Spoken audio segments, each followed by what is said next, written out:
Bonjour, piste verte aujourd'hui en Suisse normande. Nous sommes à Thury-Harcourt dans le département du Calvados. Nous allons découvrir une association qui milite pour la consommation éco-responsable et pour le bio. Elle porte un joli nom, elle s'appelle Arbre. Nous avons rendez-vous avec les bénévoles qui nous attendent dans leur local.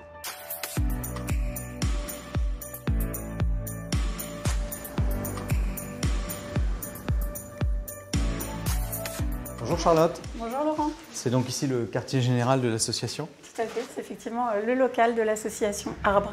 Alors Arbre, ça veut dire quoi? Arbre, c'est Association pour un réseau bio, responsable, écologique et solidaire. Nous, c'est une petite AMAP qui a démarré en 2014 avec quelques familles, un boulanger et un maraîcher. Et puis finalement, elle a très vite grandi et aujourd'hui, on a 26 producteurs de produits tous différents, complémentaires, à proposer à nos adhérents. Alors ce qui est bien, c'est qu'on va aller voir un de ces producteurs. Voilà, on va aller rencontrer Franck Besson, des Radis de Vassy, qui est un de nos deux maraîchers. Bonjour. Donc Franck, qu'est-ce qu'on a cette semaine pour les Amapiens? Cette semaine, on a des choux de Bruxelles et puis il y a de la courge, pommes de terre. Charlotte, dans l'association, ça arrive souvent que vous veniez voir les producteurs directement sur leur exploitation? Alors, on les rencontre systématiquement quand ils intègrent la MAP, dans l'idée qu'on puisse déjà parler de leur exploitation aux adhérents. Voilà, on sait comment ça s'organise, comment ils font leur travail. Puis ça permet d'échanger, de se connaître. C'est aussi l'idée du local. Donc ça, c'est la roquette qui va dans les paniers aujourd'hui? Ça, c'est de la roquette pour les paniers d'aujourd'hui, oui. Tous ces légumes sont bio, Franck? Tout est bio. Est-ce que tu fais ta production un peu en fonction des goûts des Amapiens? J'essaye de diversifier pour que d'une semaine sur l'autre, ils n'aient pas tout le temps la même chose. L'hiver, c'est un petit peu plus dur parce qu'il y a beaucoup plus de légumes de conservation, mais c'est quand même possible. Quel est l'intérêt pour toi de travailler avec cette AMAP? Alors cette AMAP m'offre une visibilité sur mes productions et mes commandes. Ça me permet d'avoir une avance de trésorerie qui est très importante dans ce genre de métier, qui n'est pas très rémunérateur. Alors, il y a une tonne de vaches. Oui. Pas de volaille? Il n'y avait pas un poulet? Si. Alors. C'est du local, donc il y a moins d'intermédiaires, il y a moins de frais de transport. Donc on a des prix qui sont au plus près de ce que peut se permettre le consommateur, mais aussi au plus près de ce que peut se permettre le producteur. C'est-à-dire que c'est une juste rémunération pour le producteur. Et c'est ça qui est aussi important. Quand on rentre dans une AMAP, on est un peu militant quelque part. Complètement. On est militant pour de l'alimentation locale, pour de l'alimentation la plupart du temps bio, en tout cas pour des convictions écologiques et de protection de soi et de la planète en général.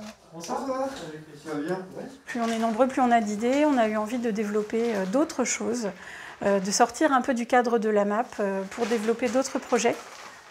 Et c'est pour ça qu'en 2018, on a décidé de créer l'association Arbre qui englobe la MAP, mais avec d'autres branches aussi.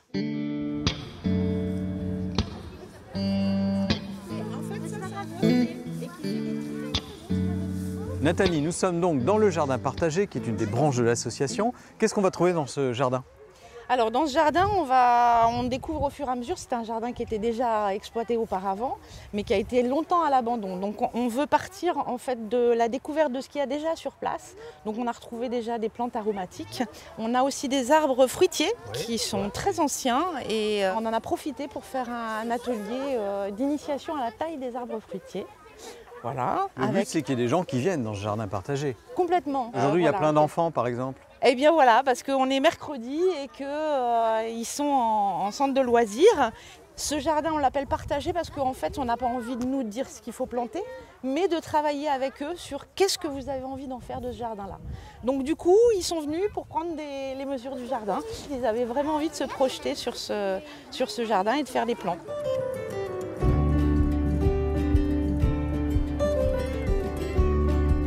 Sébastien, l'association, elle est dans le partage et c'est pour ça que vous avez édité ce guide. Tout à fait. C'est donc une des branches de notre arbre, donc guide éco-responsable Le Petit Suisse Normand, donc qui recense une soixantaine de structures sur notre territoire autour de Thury-Harcourt, le Haume, dont une grande partie en Suisse normande. Alors moi je vois qu'il y a une structure qui s'appelle le quai d'Harcourt et c'est l'endroit où nous nous trouvons actuellement. Alors c'est un café épicerie bio associatif Donc voilà, il y a une partie café, une partie épicerie, avec aussi du vrac et des producteurs locaux et bio, dans le même esprit que notre AMAP, qu'on a aussi dans notre association Arbre. C'est l'ancienne gare de Thury-Harcourt, donc on a gardé pas mal de choses et c'est l'esprit qui est là qui est sympa. Donc, il faut découvrir toutes les adresses qui sont dans ce guide et en plus, on peut venir à vélo parce qu'il y a une voie verte qui va de Caen jusqu'à très loin. La Rochelle, Jusqu'à la La vélo Rochelle. française. Bon, ça c'est écolo en plus. En plus.